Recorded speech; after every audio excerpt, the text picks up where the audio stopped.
Hello everyone, welcome back. Doing another deck tech today. Magic! Indeed. So, we're back in Modern with this one. I'm gonna go ahead and call this one Samurai Lash. I've been on a kick lately of using this Bushi Tenderfoot in, like, every deck I possibly can, because I love this card. It's so sweet. It is a fun card. But, yeah, so the general idea behind this deck is Bushi Tenderfoot, Livewire Lash, fun. I'll explain Bushi first, because since it is, like, the main creature in this deck. So it's a 1/1, and whenever a creature dealt damage by it dies, you get to flip it into a 3/4 legendary samurai with double strike and Bushido 2. It's a 3/4.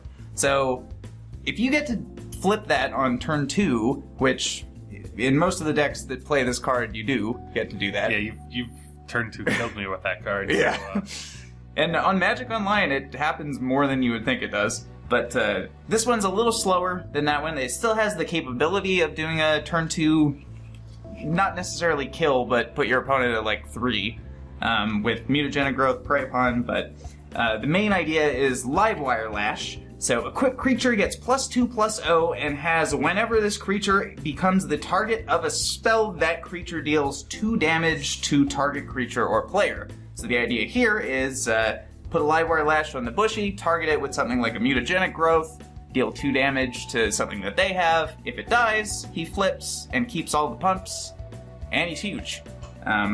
So that's the general idea there. It also works really well with Favored Hoplite, which is another card that's pretty good in this deck. Just heroic, so it gets bigger permanently whenever you target it with something. And it does prevent all the damage that would be dealt to it, so it's a wonderful blocker for when you're trying to just get that going so that you get your Alpha Strike in the next turn. Another card that's fantastic in this deck, Season of Growth. It's a little slow for some of my other Bushi Tenderfoot builds, but in this deck it is sick, because you play a creature, you get to scry 1, but whenever something becomes a target, or whenever a creature becomes the target of a spell, you get to draw a card. So, since that's basically the entire point of this deck, it turns all of them into cantrips, and this one turns into a free cantrip, which is pretty sweet.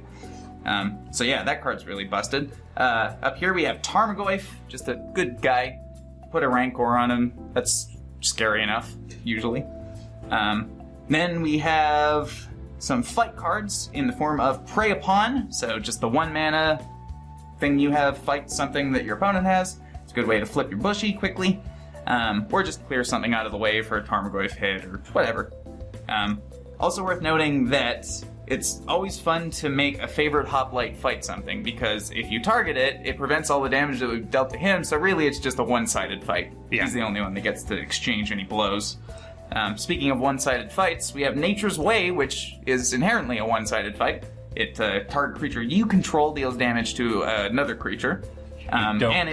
You don't control, which is relevant in some cases, because I can't use Bushi to take down another Bushi or something like that to flip one of them. But this one also gives Trample and Vigilance, which lets you use your flip Bushi Tenderfoot as a blocker on the next turn, which is awesome. Yeah, so whenever Mutagenic Growth ready, some of the other ones that are Rancor is really important because it gives Trample. It can send these guys really careening into the red zone. Vines of Vastwood helps protect your guys from removal spells and is a pump spell in its own right. Also very good with Rancor if it has Trample.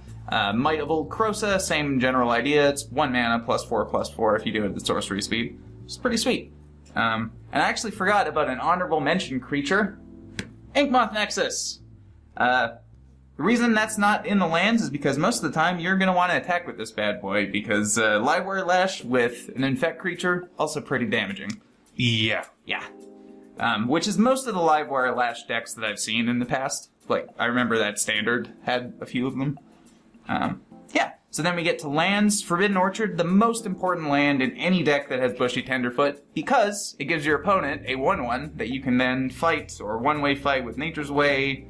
Bunch of ways. Like, if your opponent's not playing a creature deck, too bad, they are now. Too bad. Yeah. Then I just have 6 fetch lands. Really, it should be 4 Windswept Heaths, probably, but I can only find 3, and it doesn't really matter in this deck. They all do the same thing. Just needs to be able to find a forest, which it can. 4 full set of Temple Gardens, full 4, and since gotta have a basic, gotta have a forest because it's mostly these things, but this one sort of looks like plains because it's a special forest. Yeah, the misprint that you can't play in tournaments. Yeah. Fun times. So, that is the deck, and we will see you some other time. Bye.